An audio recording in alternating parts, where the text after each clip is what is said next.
Alhamdulillahilladzi amarna bis salati liyukaffira adh-dhunuba wal khataaya mimma taqaddama.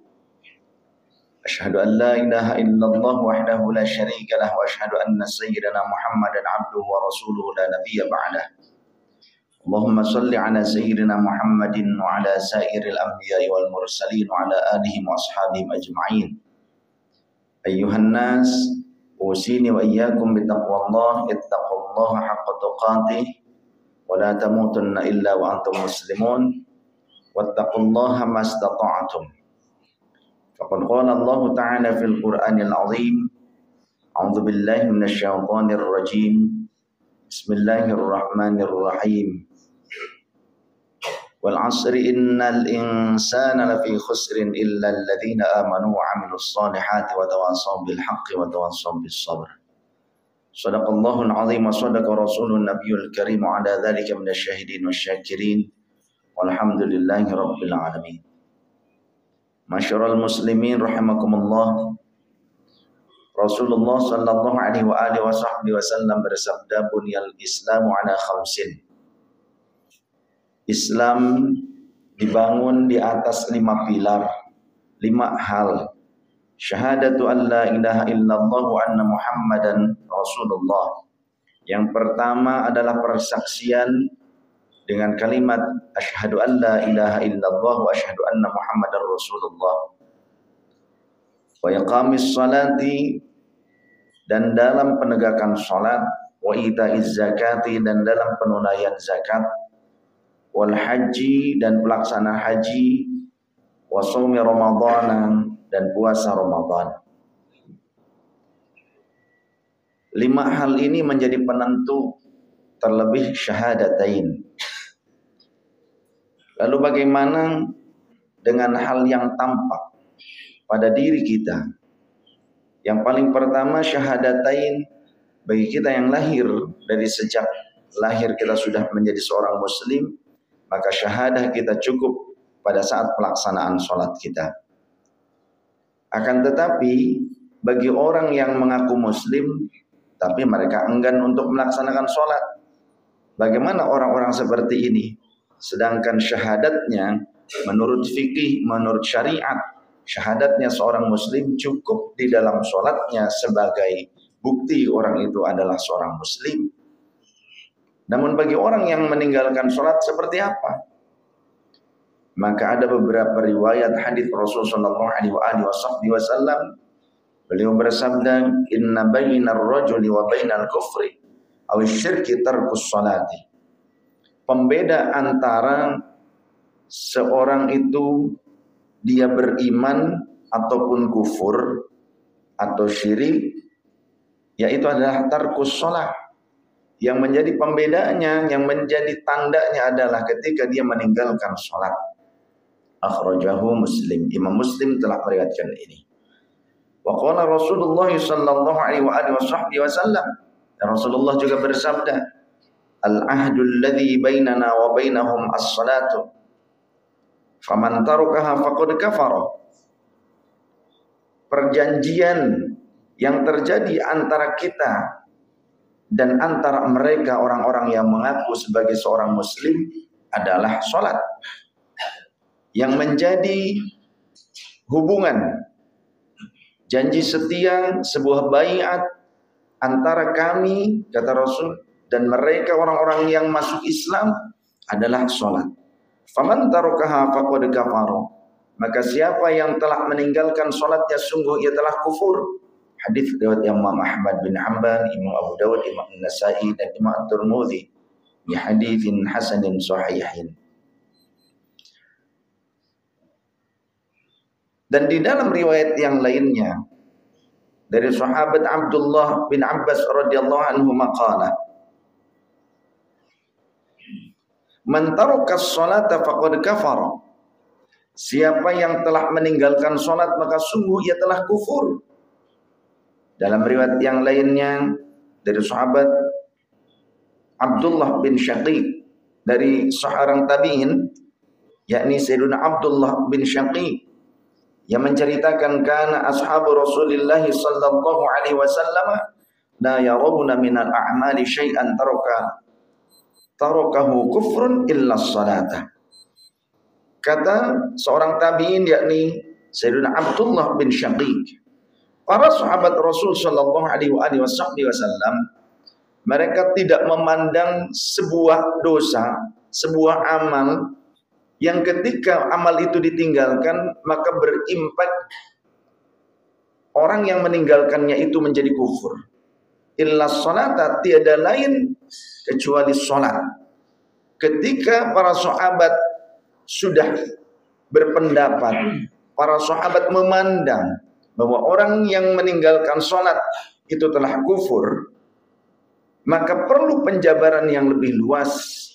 Apakah kufur yang dimaksud adalah kekafiran ataupun tidak sampai kafir? Para ulama ada yang menyatakan kufur bagi orang yang meninggalkan sholat itu kafir.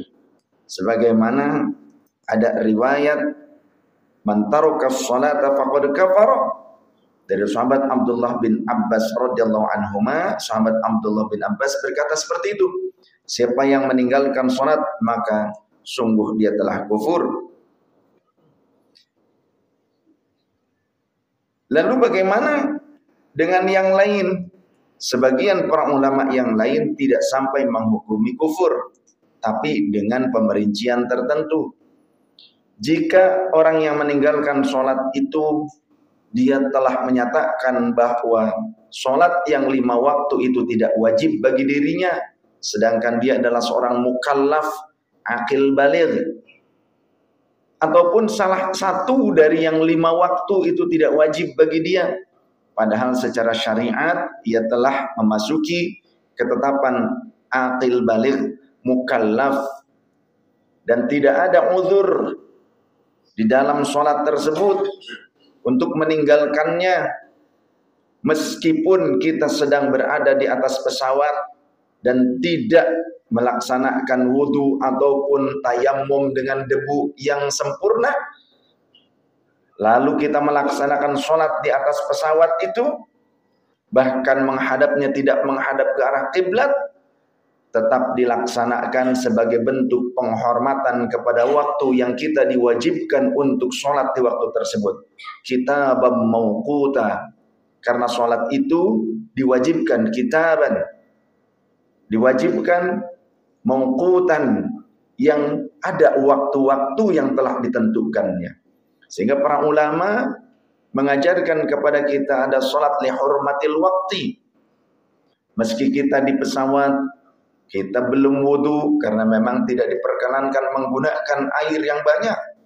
Lalu juga tidak ada debu karena debunya tidak zahir. Lalu kemudian tetap melaksanakan sholat bahkan menghadapnya ke arah timur, karena sepulangnya dari Makkah tetap dilaksanakan sholat itu hanya pada waktunya dan tidak dijamak. Sholatnya hurmatil waktu tidak bisa dijamak, hanya waktunya saja. Pada waktunya dilaksanakan sholat. Akan tetapi ini bukan berarti memenuhi keabsahan kewajiban sholat kita, karena sholatnya tidak memenuhi syarat sah. Lantas kenapa dilaksanakan? Lalu bagaimana konsekuensinya? Konsekuensinya wajib diqadha.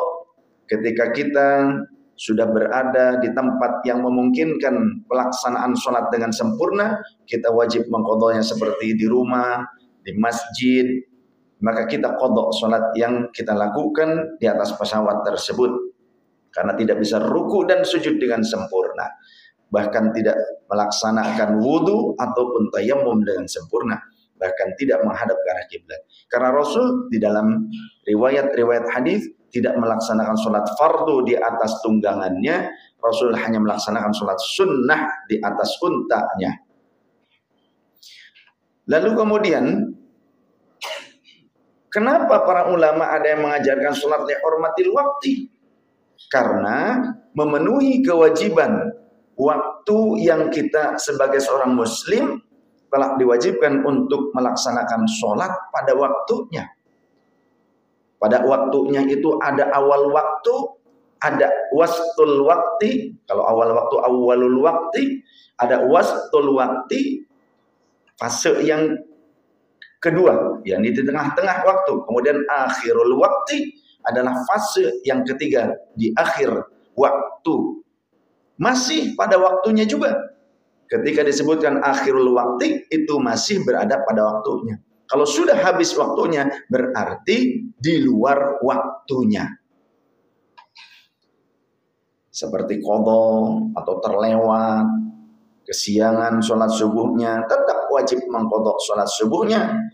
Karena Rasul menyatakan, man raqada aw nasiya an sholatihi falyusalli idza dzakaraha. Siapa yang tertidur lelap ataupun terlupa dari sholatnya, maka wajib hendaknya ia melakukan sholat, memenuhi sholatnya pada saat ia telah bangun atau sadar atau teringat kembali. Inilah kewajiban sholat.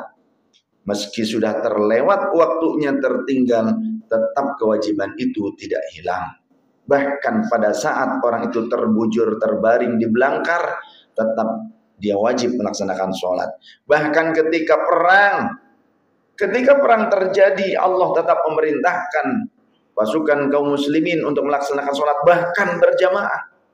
Tapi cara sholat li syiddatil khauf itu berbeda dengan sholat biasa. Hanya setiap barisan, setiap satu rombongan itu melaksanakan satu rakaat, bermakmum kepada seorang imam, berganti dengan rombongan yang berikutnya, yang satu berjaga dan berperang, lantas ketika akan salam mereka kemudian salam bersama dengan imam.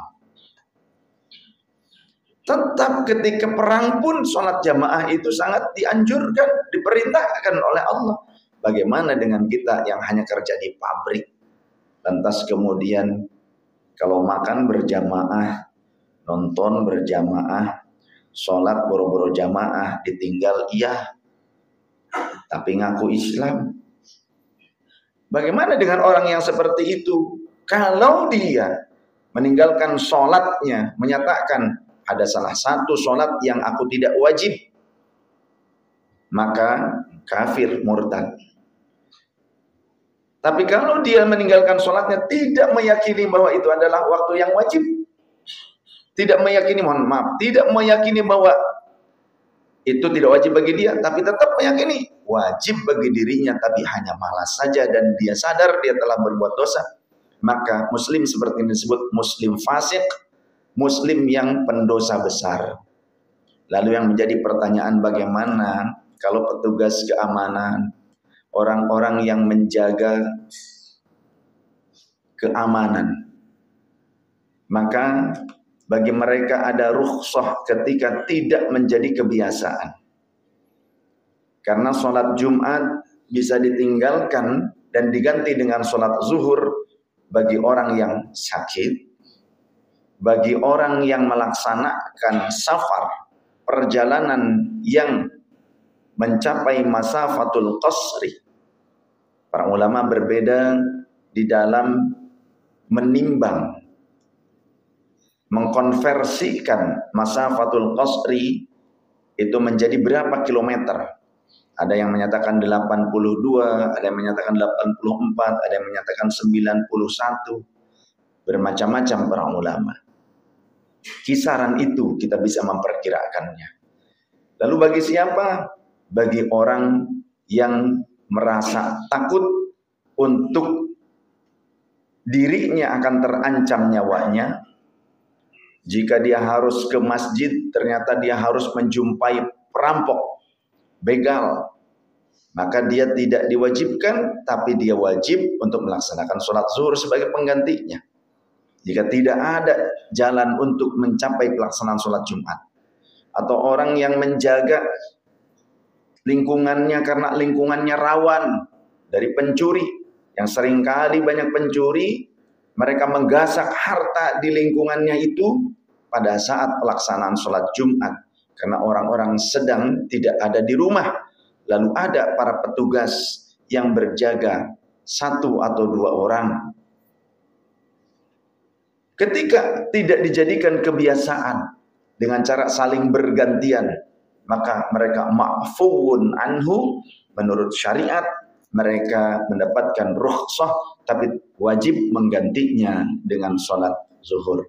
Karena jika seluruhnya melaksanakan sholat Jumat bisa dimungkinkan dengan kuat, zon itu persangkaan kuat 90%, akan ada kehilangan barang-barang berharga, ada kendaraan, ada mesin atau semacamnya.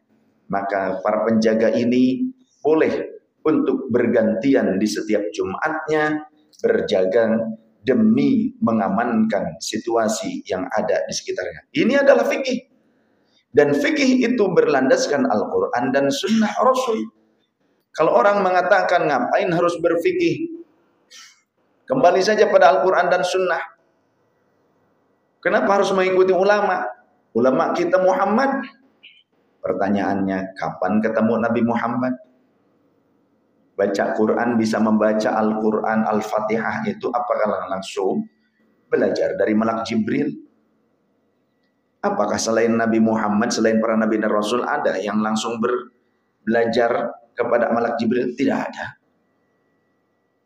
Kiai kita Muhammad, tidak perlu ulama, tidak perlu mengikuti mujtahid ataupun fuqaha, langsung pada sunnah Muhammad. Lantas yang menjadi pertanyaan, tahu sunnah Nabi Muhammad dari mana? Sahihul Bukhari. Sahih Bukhari yang nulis siapa?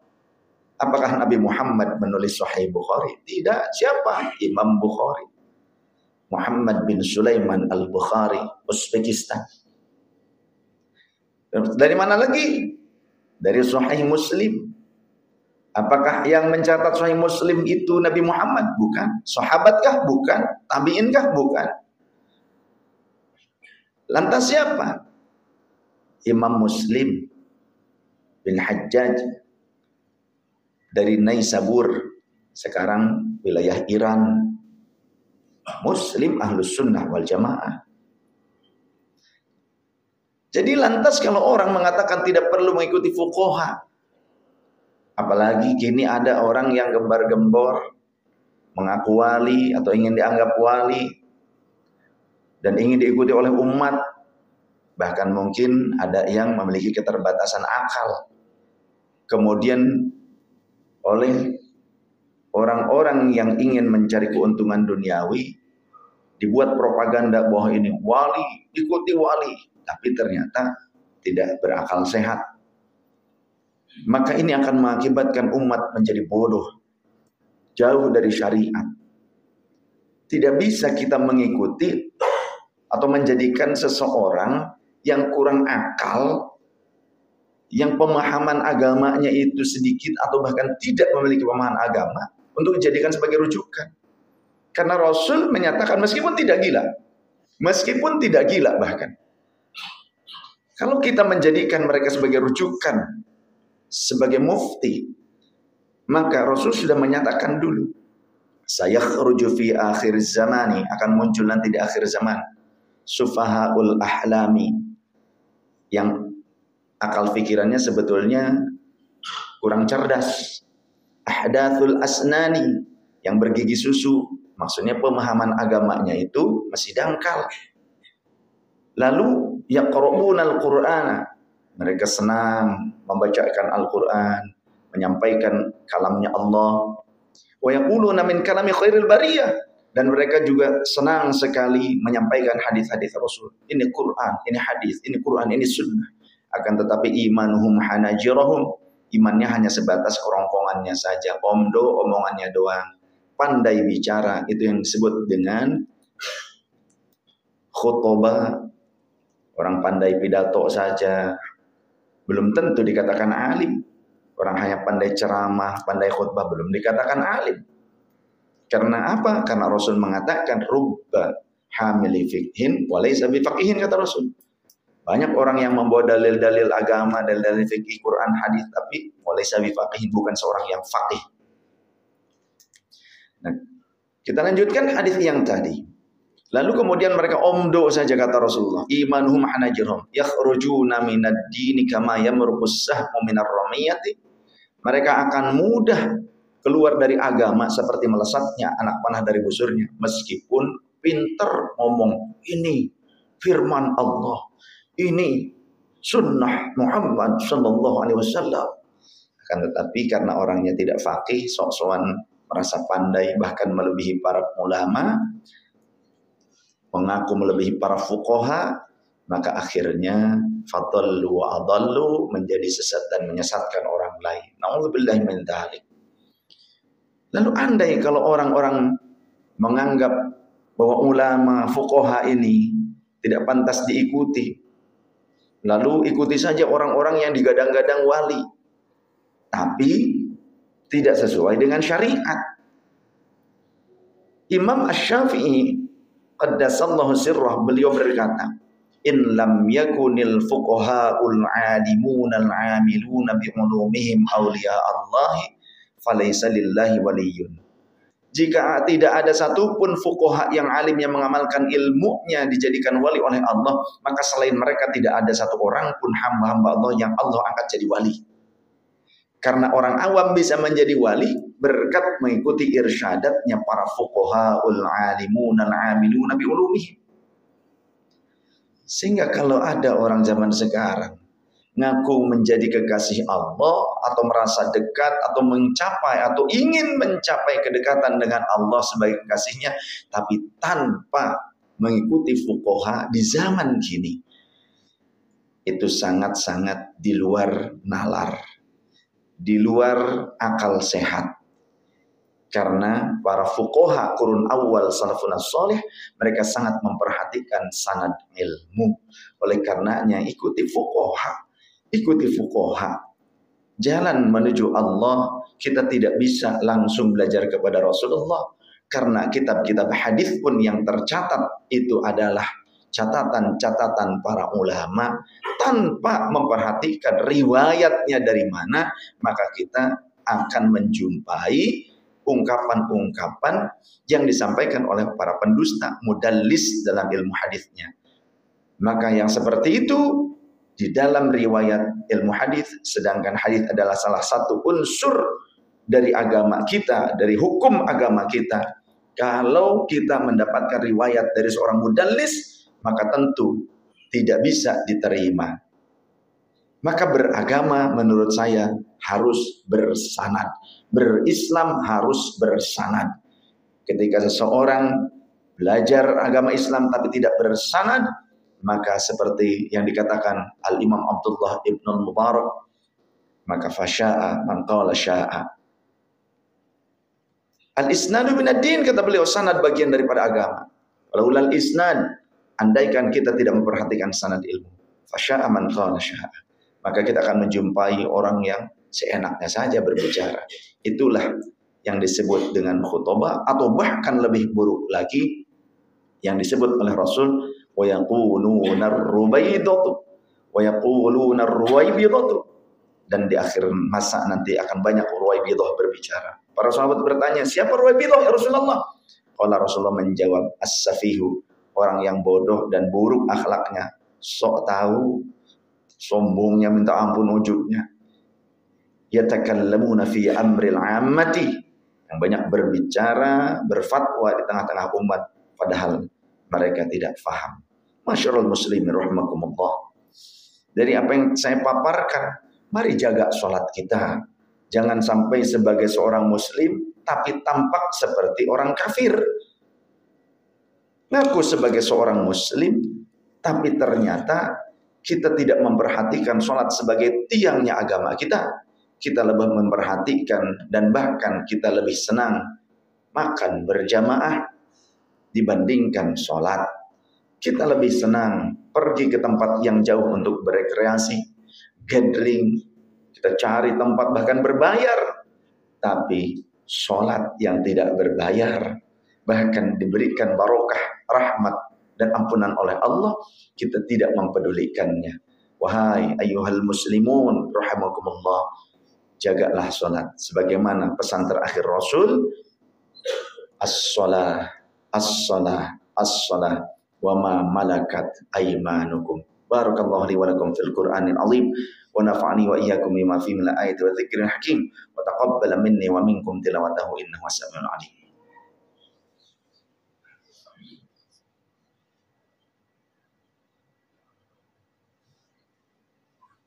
Alhamdulillahilladzi ja'alana khutwatana kaffaratan alladzina yakhuttuna ilal masajid lis-salati ma'al jama'ati kama amara Allah ta'ala warka'u ma'ar raki'in.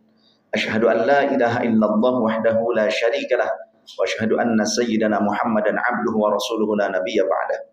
Allahumma salli ala sayyidina Muhammadin al-fatih lima ughliqa wal khatim lima sabaqa nasiril haqqi bil haqqi wal hadi ila siratikal mustaqim wa ala alihi haqqa qadri wa miqdaril azim. Ayyuhan nas usini wa iyyakum bittaqwallah ittaqullaha haqqa tuqatih wa la tamutunna illa wa antum muslimun. Faqad qala Allah ta'ala fil Qur'anil azim a'udzu billahi minasyaitonir rajim innallaha wa malaikatahu yusholluna 'alan nabi ya ayyuhalladzina amanu shallu 'alaihi wa sallimu taslima amin ya rabbal alamin. Allahumma ighfir lil mu'minina wal mu'minat wal muslimina wal muslimat al ahya minhum wal amwat. Allahumma a'izzal islam wal muslimin wa ahlikil kafarata wal mubtadi'ata wal musyrikin fadammir a'da'ana wa a'da'ad din. Allahumma ahlikil yahuda wan nasara walladzina sa'u fil ardi ila diyaril muslimina liyaharriqu. Allahumma ahlikis sahyuniyata ay zionisme wa man awanahum wa syaddid syamlahum wa farrik jamahum wa qallib tadbirahum abdil ahwanahum wa kharrib bunyanahum wa qassir amarahum wa zalzil aqdamahum wa qarrib ajalahum wa saqi bi abdanihim wa khudhun akhdan azizan muqtadiran. Allahumma anji ikhwanana minal mu'minin wal mu'minat wal muslimin muslimat aina makan alladhina kanu fi Indonesia wal ladzina kanu fi Palestina wal ladzina kanu fi Syam wal ladzina kanu fil Iraq wal ladzina aina makanu minal mu'minin wal mu'minat. Inji ya Allah, inji ya Allah, salimna wa salimhum salamatan ajilan warzuqhum istiqlalan taman, kemerdekaan yang sempurna berikan kepada kami dan mereka. Ya Arhamar Rahimin walhamdulillahirabbil alamin. Ibadallah, innallaha ya'muru bil 'adli wal ihsani wa ita'i dzil qurba wa yanha 'anil fahsya'i wal munkari wal baghi ya'udzukum la'allakum tadhakkarun fadhkurullaha al-'azim yadhkurukum washkuruhu 'ala ni'amihi yazidkum wa sallu 'ala nabiyyina Muhammadin sallallahu alaihi wasallam wa la dzikrullahi akbar.